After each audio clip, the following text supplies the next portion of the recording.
Continuar con el curso. Por favor, vayan tomando asiento.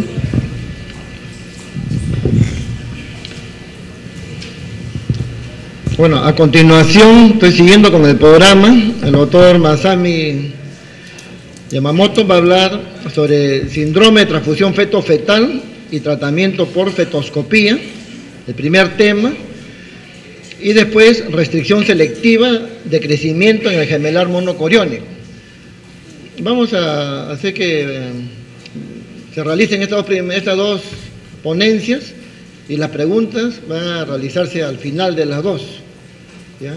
Y después de esas dos ponencias habrá un intervalo un tiempo para hacer preguntas y después ya vamos al receso. Entonces dejamos para que el doctor Masami continúe con el curso. Adelante, doctor. Muchas gracias.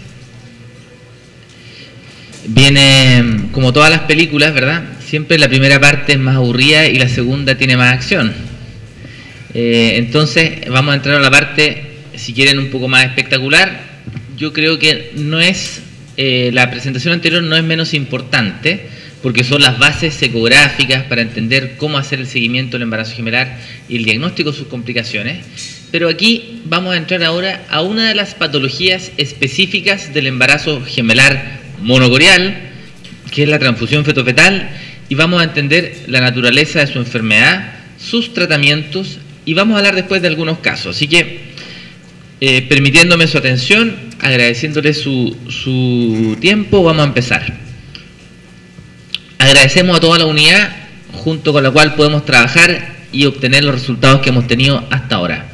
El resumen de la presentación es una visión general de lo que es la transfusión feto-fetal y después algunos casos clínicos que nos van a ayudar a ver de qué se trata, ¿no es cierto?, y cómo hacer en algunas excepciones, porque lo que está escrito en la literatura siempre es muy genérico y a veces nos falta aterrizarlo, llevarlo a terreno con pacientes reales.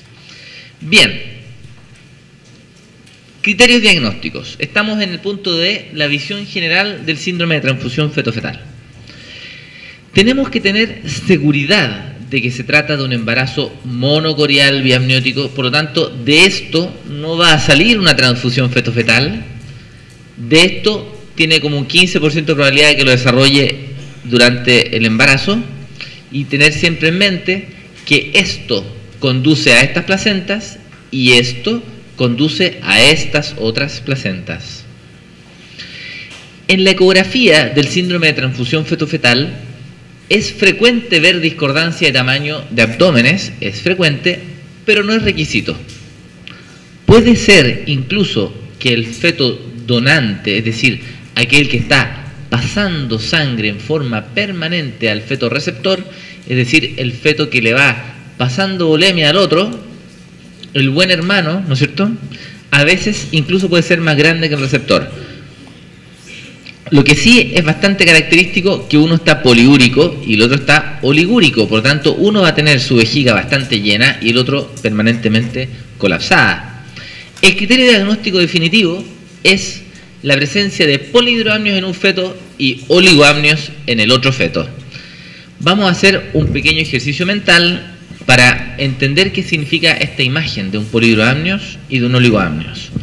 Cuando tenemos dos fetos hermanos monocoriales con conexiones por fleboclisis y este flujo venoso y arterial son preferentes hacia el feto, hacia uno de ellos, un feto va a estar en constante exsanguinación, por lo tanto va a estar en un estado de hipovolemia crónica, y el otro feto va a estar en constante fleboclisis, es decir, infusión continua. Por lo tanto, el que está donando la sangre va a caer en hipovolemia y oliguria. El que está recibiendo la sangre va a estar siempre hipervolémico y poliúrico. Y eso conduce a que el saco del donante termina muy pequeño, con poco líquido, y el otro con exceso de líquido y moviéndose libremente en la cavidad. Esta foto que les tenemos acá es bastante interesante porque la membrana rodea el cuerpo del feto donante y se devuelve hacia la pared uterina, y este es todo su líquido amniótico. En cambio, lo que está por fuera de él es el líquido amniótico del feto receptor. Y el criterio diagnóstico para hacer la indicación de fetoscopía es que el feto donante tenga menos de 2 centímetros de bolsillo vertical y el feto receptor tenga al menos 8 centímetros, si es que estamos hablando bajo 20 semanas, y que tenga más de 10 centímetros si estamos hablando por sobre las 20 semanas de embarazo. O sea, en el criterio del receptor hay una pequeña diferencia. Estos criterios de diferencia de líquido amniótico hacen el diagnóstico de síndrome de transfusión fetofetal con indicación de fetoscopía. Ese es el apellido, con indicación de fetoscopía. Si no hay esta discordancia de líquido amniótico, lo más probable es que no haya necesidad de operarlos por fetoscopía. Igual pueden haber grados leves de transfusión fetofetal. El protocolo del manejo de esta patología es asegurarse que sean monocoriales, la discordancia de líquido amniótico mencionada. La cirugía intrauterina en esta población se hace entre la semana 18 y 26, algunos casos hemos operado de 17. Se usa anestesia local, es decir, no le damos peridural ni tampoco lo hacemos con anestesia general, es una cirugía mínimamente invasiva y la paciente está despierta mientras hacemos el procedimiento. Y ocupamos un endoscopio curvo o recto según la placentación. Cuando la placenta es anterior, es muy difícil la cirugía porque hay que entrar por un borde placentario, mirar la placenta hacia arriba y coagular estos vasos que producen el intercambio hemodinámico entre los dos fetos. Cuando la placenta es posterior es bastante fácil o más fácil. ¿Por qué? Porque tenemos toda la cara anterior uterina para pasar a través con nuestro endoscopio y ver los vasos que están produciendo las comunicaciones vasculares. Vamos a llegar a ver eso también. Siempre hacemos la clasificación de Quintero. La clasificación de Quintero agrupa la transfusión fetofetal en 4 etapas con ambos fetos vivos y la quinta etapa es con muerte de uno de los dos fetos. Sin embargo, en la quinta etapa ya no hay indicación de cirugía. En las primeras 4 etapas sí hay indicación de cirugía. Otra cosa importante, en algunos centros de nuestro país también ha ocurrido, es que se ha dicho que la paciente llegó demasiado tarde y por eso se murieron los fetos. La verdad es que las etapas de Quintero no se han podido demostrar que sean progresivas, sino que es una forma de clasificarlas desde el momento que las diagnosticamos y tienen distintos riesgos de mortalidad y morbilidad para el feto después de la cirugía o antes de la cirugía. Pero no es que si la pillamos en etapa 4 sea peor que si la pillamos en etapa 2 porque nos demoramos. No, no se culpen por eso, simplemente hagamos una buena descripción porque tener anomalías en el Doppler importa. Mencionemos entonces cuáles son estas etapas o grupos de Quintero. La etapa 1 consiste en discordancia de líquido amniótico como único criterio presente en ese embarazo.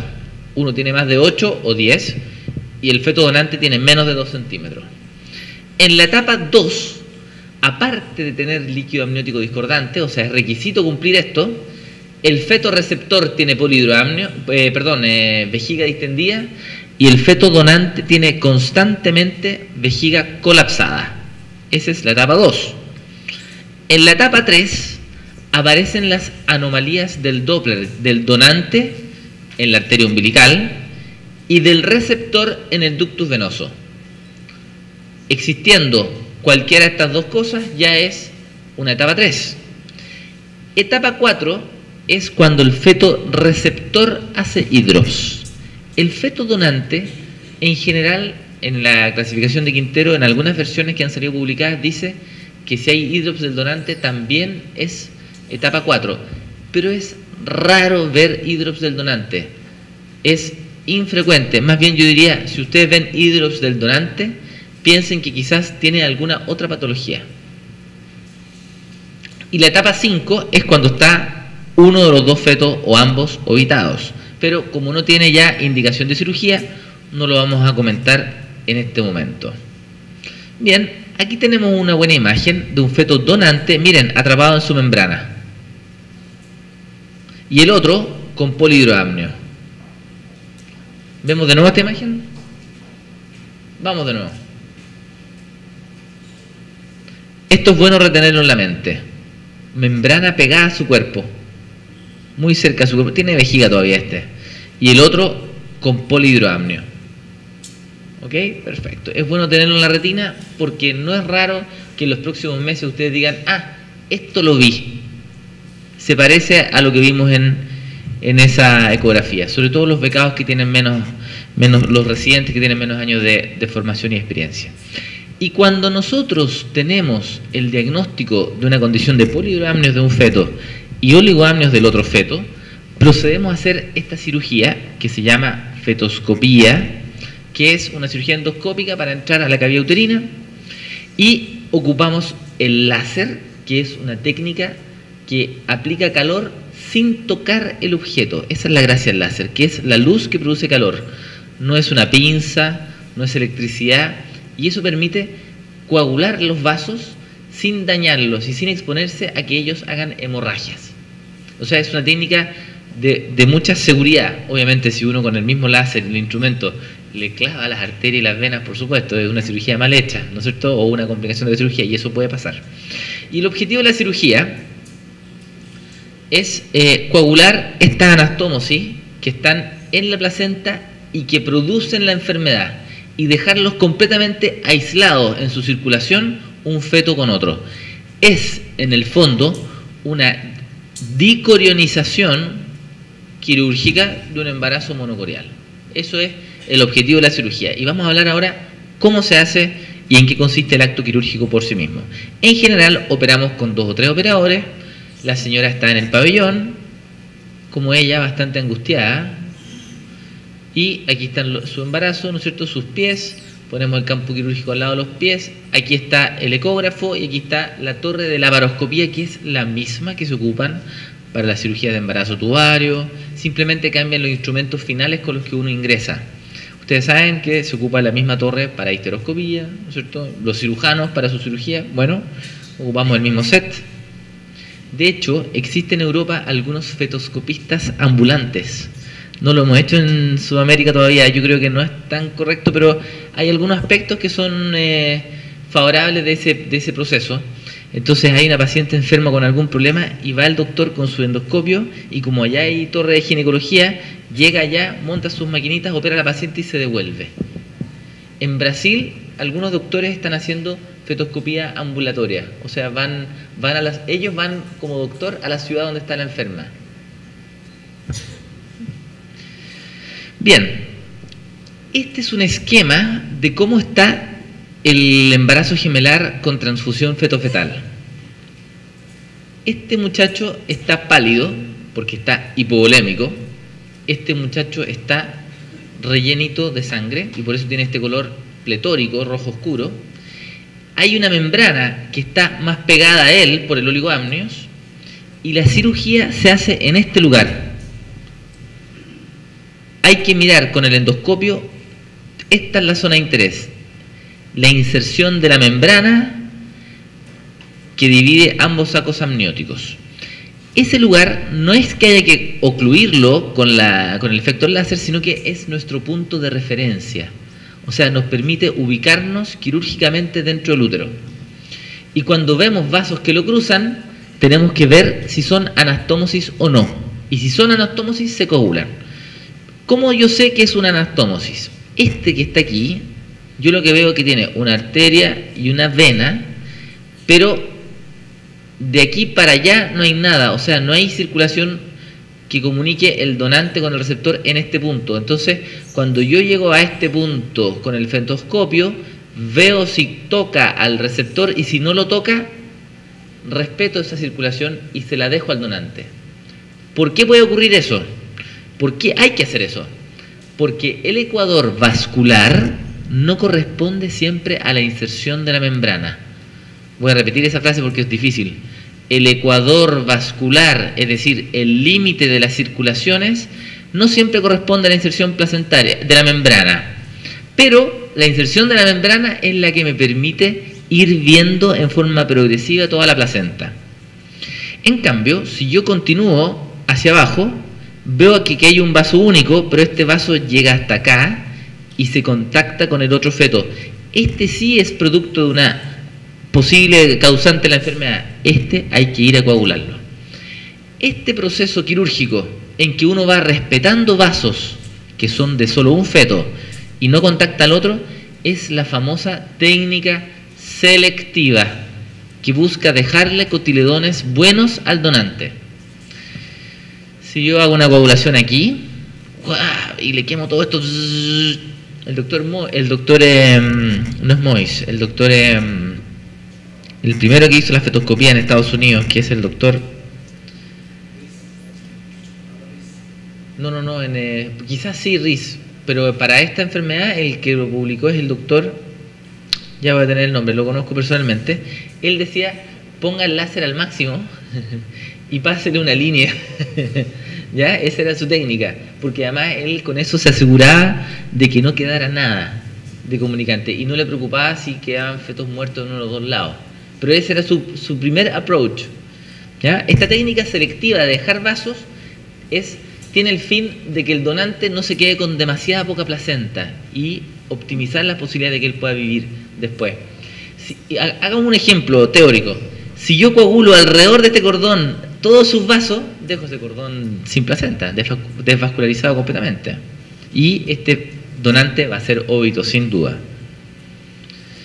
Bien, avancemos un poco más. Tenemos aquí una cirugía real. La pusimos en cámara rápida. No es que operemos así, somos muy tranquilos para operar. La anestesia es local. Ahí estamos poniendo anestesia en el lugar donde vamos a poner el endoscopio.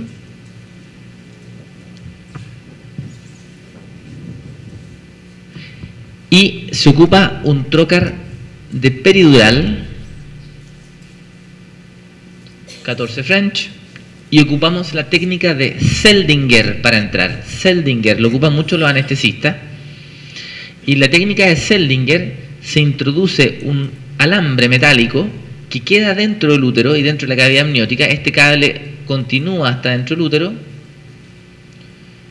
y después introducimos un dilatador que contiene un catéter venoso central de 10 French. Esto es para poner vías invasivas en la yugular. Y este catéter se convierte en nuestra puerta de acceso con el fetoscopio a la cavidad amniótica.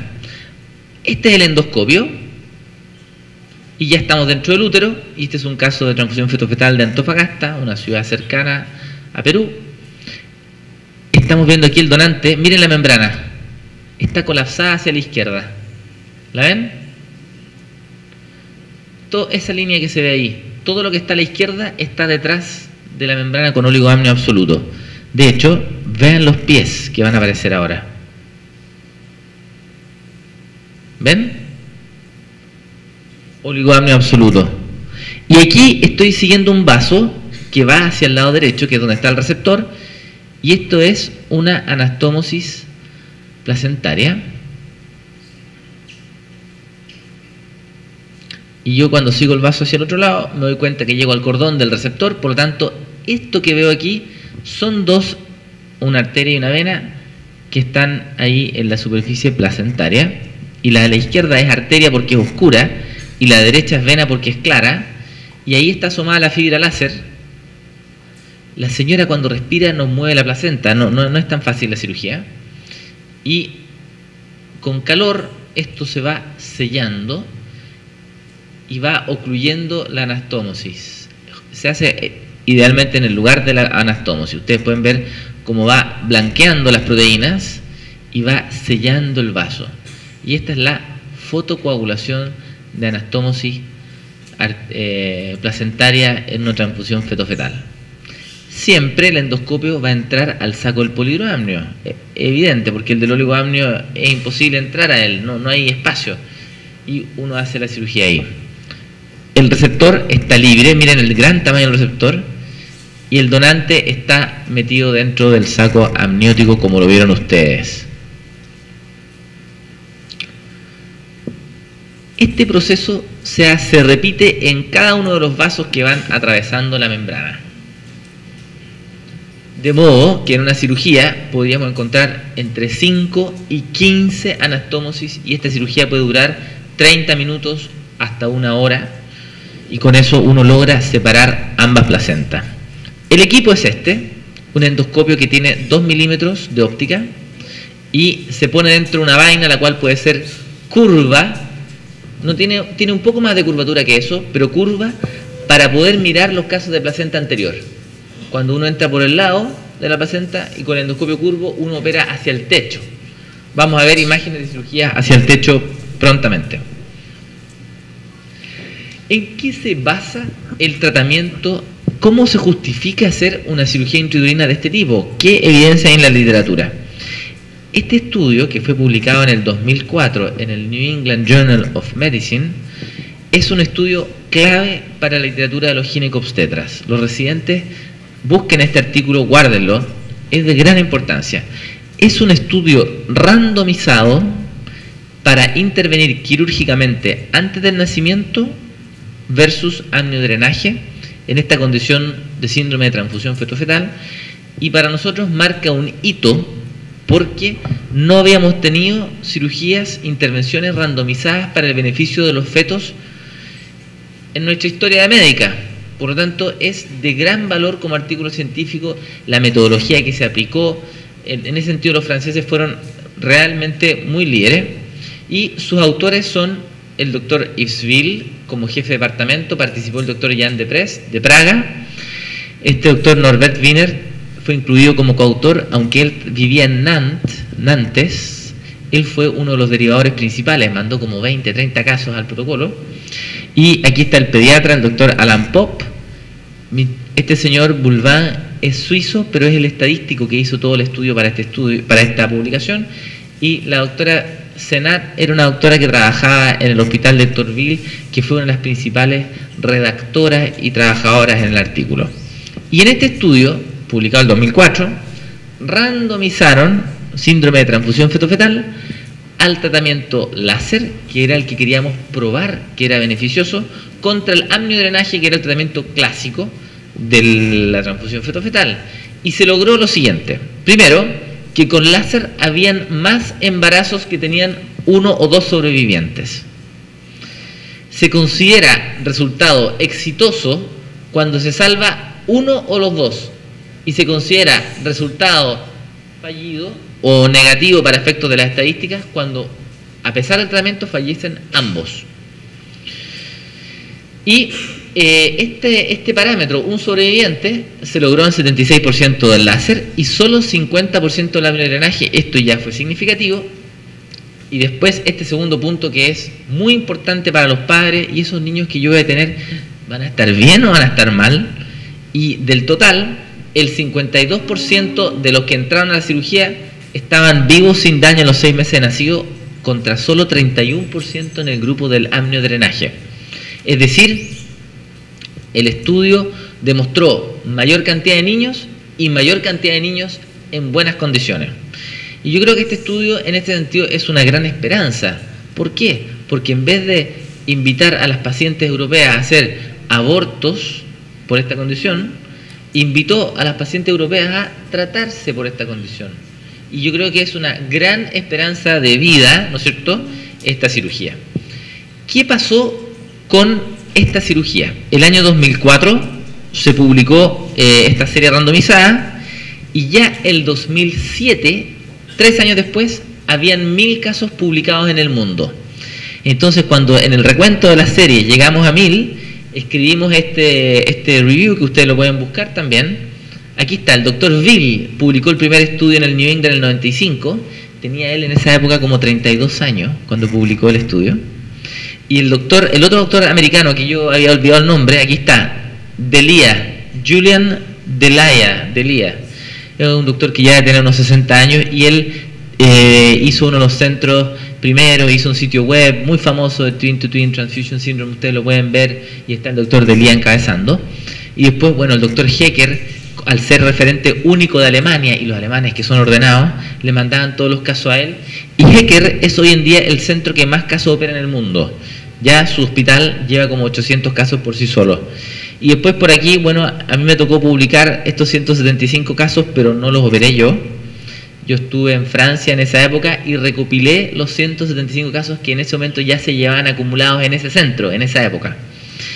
Operé algunos, pero no todos. Y en total aquí ya hay 1000 casos, y este es el número de porcentaje de embarazos con al menos un sobreviviente en todas las series. Miren, 70, 69, 80, 82, 79, 81, 76, 83. O sea, para que nosotros podamos decir que un centro de terapia fetal le está ofreciendo un beneficio a su población, tiene que lograr resultados similares. Si se le muere, si no logra obtener, no sé, sobre 50, 60% de embarazos con al menos un feto vivo, simplemente están ofreciendo algo que no es la solución para nuestra población. Y por eso un centro de referencia tiene la obligación moral para poder seguir teniendo la referencia de publicar sus resultados a la ciudadanía o a sus colegas referentes. ¿Ya? Bien. ¿Y a nosotros cómo nos fue entonces? Esto ya lo publicamos el 2009, que fueron nuestros primeros 18 casos, y ahí teníamos 72% de embarazo vivo. Efectivamente, los primeros casos eran muy complejos, con tocólisis, triples, doppler alterado. Nos dimos cuenta que las señoras en general tenían demoras de 2-3 semanas en llegar desde el diagnóstico hasta el momento de nuestra cirugía. Después los siguientes casos se publicaron el año pasado o antepasado y ya tenemos 78% de embarazos con al menos un feto vivo, lo que es una cifra muy buena. Este 78% incluye los primeros que tenían 72 y los últimos 18 que tienen sobre 80, entonces da este promedio. Y podemos compararlos, ¿no es cierto? En general, hay algunos casos más en etapas precoces, lo que yo creo que nos beneficia un poquito en el pronóstico. Tenemos muchos casos de placenta anterior. ¿Por qué? Porque tenemos el endoscopio curvo que permite hacer esta cirugía que es un poco más compleja. Y en los primeros hubo 72% y en los segundos ya acumulado 77,8%. Hoy tenemos 41 fetoscopías con parto resuelto, es decir, se operaron y llegamos al embarazo. Y tenemos de los casos operados, 9 sin vivos, 16 casos con un vivo y otros 16 casos con 2 vivos. Y tenemos 3 embarazos en curso con ambos fetos vivos que ojalá engruesen el grupo de estos dos más adelante. En general, los fetos fallecen después del tratamiento precozmente. ¿Por qué? Porque la insuficiencia placentaria se manifiesta rápido y ellos, si no soportan la cirugía, mueren en los primeros 2 días. Así que esperamos que estos de abajo sigan engrosando el curso de los vivos y esa es nuestra cifra actual. Resumen. ¿Hay beneficio de fetoscopía versus amniodrenaje en la literatura? Sí, es randomizado, evidencia tipo 1. Nosotros podemos indicarle a las pacientes los procedimientos sin estar indicando una cosa no justificable. En la literatura está sus fundamentos. Tenemos una sobrevida de 78% de embarazos con al menos un niño vivo. Nuestra experiencia local es acorde con la internacional, eso es de gran valor, nos da seguridad y nos da confianza para seguir. Podemos decir, gracias a esto, que le estamos dando un beneficio a nuestra población y que no estamos experimentando con ellos. Conclusión, debemos ofrecerlo para mejorar la sobrevida de este subgrupo. Aspectos administrativos de todo este proceso. No ha sido fácil llegar a esta serie de 40 y tantos casos. Primero, porque tenemos un porcentaje de placenta anterior muy alto, 61%, lo que en la literatura es menor, en la literatura en general es 40%. Y lo otro, que las etapas 3 y 4 corresponden cerca al 50% de nuestra población, es decir, doppler anormal e hidros, o sea, transfusiones fetofetales muy enfermos. Y además, es una dificultad, en estos primeros 36 casos, habían 17 pacientes del sistema público, es decir, pacientes de escasos recursos, y teníamos 4 pacientes del Hospital Padre Hurtado, que es donde yo trabajo, que es ese signo que está ahí, y teníamos 15 pacientes privadas de clínicas de Santiago, y todas ellas pudieron ser atendidas con distintos procesos de descuentos también, así que si hay alguna paciente que ustedes necesiten tratar y que no tenga recursos económicos, quizás nosotros en la clínica podemos ayudar para que se le descuente el precio y sea bastante más oneroso para ellas. Y la derivación vienen de ciudades diversas del país y tenemos 2 pacientes que vienen de Lima, el doctor Huamán, aquí presente, ¿no es cierto?, nos ha derivado 2 casos, Y de Quito también tenemos una paciente que nos ha llegado y todas están incluidas en la serie. Y ustedes pueden identificar los casos. Eso también lo hicimos con mucho objetivo. Es que cada caso sea identificado